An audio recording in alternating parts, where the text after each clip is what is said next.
Welcome to the Rim Brake Rodeo. We hope this video helps. You start by verifying power and physical connections because most failures are simple. First, shut down and unplug the PSU, then unplug the GPU power cables and reattach them, making sure the 6 or 8-pin connector clicks. You then remove the card, inspect the PCIe slot for debris or damage, and firmly reseat the GPU until the retention latch engages. Once done, plug in and power on briefly to watch motherboard LEDs and listen for beep codes that point to power or seating faults. Next, you address firmware and software causes. Reset the CMOS to clear misconfigurations by using the jumper or removing the battery for 1 to 2 minutes, because corrupted settings often disable PCIe devices.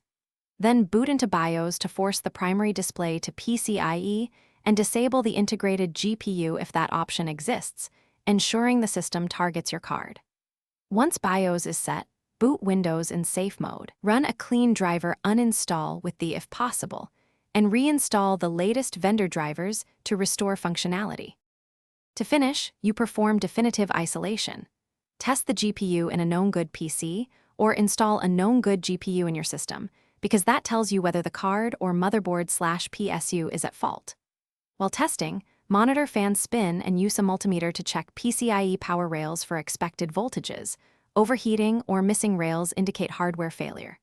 If the card remains unresponsive, gather error logs, photos, PSU specs, and request RMA or professional repair. If that fails, one key tip is to try a different known good PSU before concluding the GPU is dead. Thanks for watching. Consider subscribing if we helped you.